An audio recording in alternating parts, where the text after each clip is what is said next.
My approach is to take our everyday experience of money and go from there into the system, and hopefully by doing that to show people there are chronic endemic problems in the system.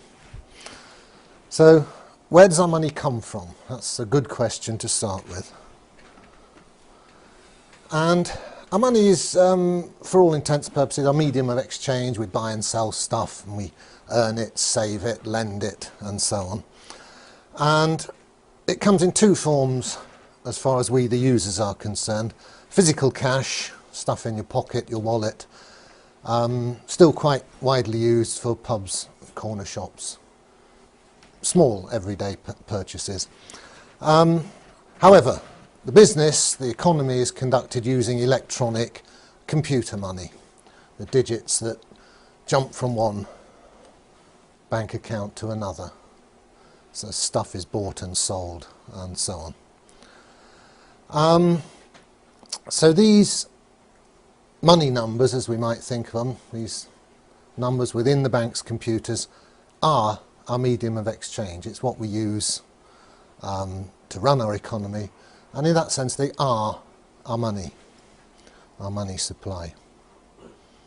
So the question then arises, how do they come into being? Where do they come from? How do they get into the computers? How do they originate? And most people in this room know the answer to that, but let's have a look. First of all, we need some terminology. We need to start thinking like accountants, and two good concepts we need are assets and liabilities. I find this approach better than thinking of money flows, because that's a bit of an anachronism from when money was stuff and it used to actually physically move. All that changes now are the numbers. Some go up and some go down, and let's see how that works. So assets and liabilities. Well, an asset, in our context, we're talking about monetary assets. And obviously, you know, your family is an asset to you, but we're narrowing down monetary stuff of value, and can be property, but it also can be bonds or debts, other people's obligations to pay you money at some time in the future. Conversely, on the other side of that equation, there's liabilities, and that's something which is going to cost you. You have an obligation to somebody else, perhaps, to pay them money back at some time. So if I borrow money from you, then there's a dual aspect to that debt.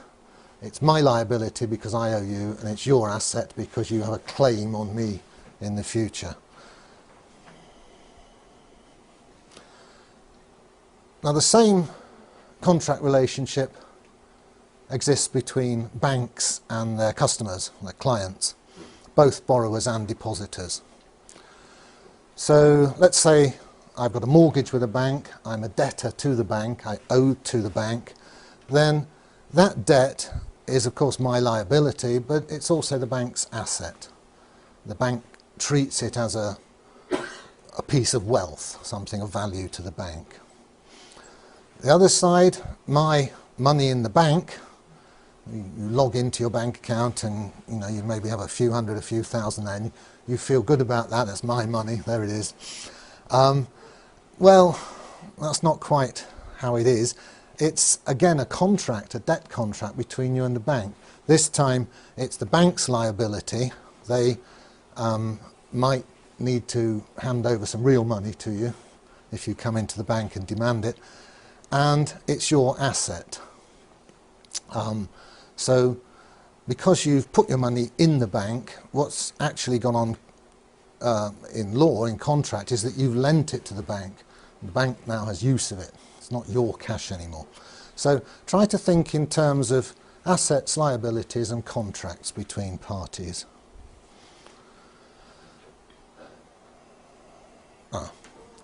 And my approach is to, within this way of thinking, just to look at everyday transactions and try and build up a picture of how these numbers change within the system. So we look at what's called the bank's balance sheets, and we'll go on to that in the next slide. What is a balance sheet? It's just an accounting convention where you list on one side of the paper, one side of the computer screen, all the assets of an entity, and on the other side all its liabilities. And double entry bookkeeping is a way of maintaining exact balance between these two sides. We'll see that. So then we see how these money numbers change for each basic operation, putting money in, taking it out, transactions, moving it from one account to another. And you can see then from this bottom-up approach, going from the particular to the general, from the detailed to the more global picture, that emergent properties of the whole system are revealed as chronic problems. Okay, an initial balance sheet. A bunch of people get together and get hold of a banking license and join the game. This is their initial balance sheet. Their assets start off as all the money that the investors put in as shareholders. That goes to an account at the Bank of England. On the other side of the sheet, this is a little more subtle. This is a liability to the bank as an entity which has a debt to its shareholders. So conceptually you have to separate the shareholders from the entity which is the bank itself. And the initial liability of the bank is what's called the shareholders' capital account.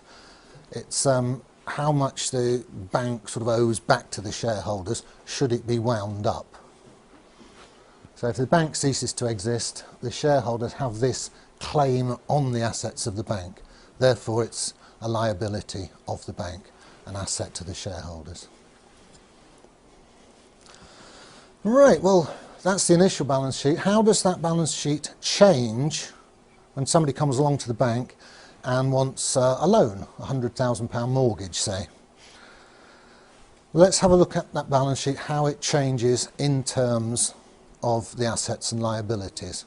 Because remember, all the balance sheet is a snapshot of the current state of play of the bank, how its assets and liabilities change over time.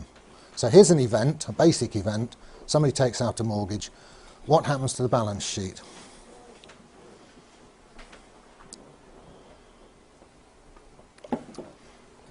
Well, very schematically, this.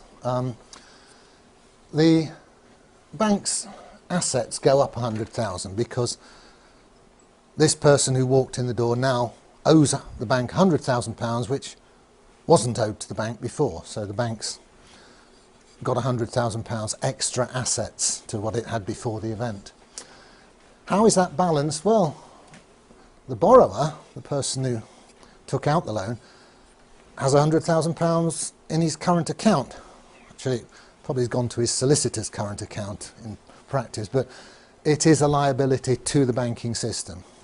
When we're just pretending to look at one bank as though everything's happening in one bank, but conceptually that's okay if you think of it as the whole banking system.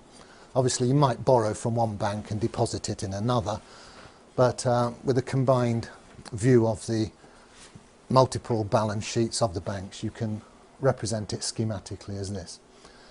So what's happened here is somebody in the bank has approved a loan and has just typed in £100,000 onto the asset side of the bank's balance sheet, however that's represented in the computers, and has typed in £100,000 into the current account of whoever's going to receive the money.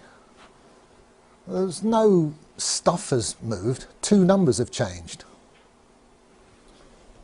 That's it. So we can say that debt and money are birth twins. They come into existence together. When a new loan is made, the debt and the money come into being in equal measure on opposite sides of the balance sheet. So the balance sheet is expanded in tandem, new accounting entries of debt numbers and money numbers. You've got a lot of debate on the internet and so on. The official view is that the bank isn't sort of moving any money, it's extending credit. Well, you can look at it that way, but in a pragmatic sense, as money users, we've got these numbers We just borrowed them from the bank. New numbers have sprung up in our account, and we can spend them. They're perfectly good. In a strong sense, they are money. They are a medium of exchange. Ask yourself, what's in your bank account? I got that from that advert that was going around at the time, what's in your wallet?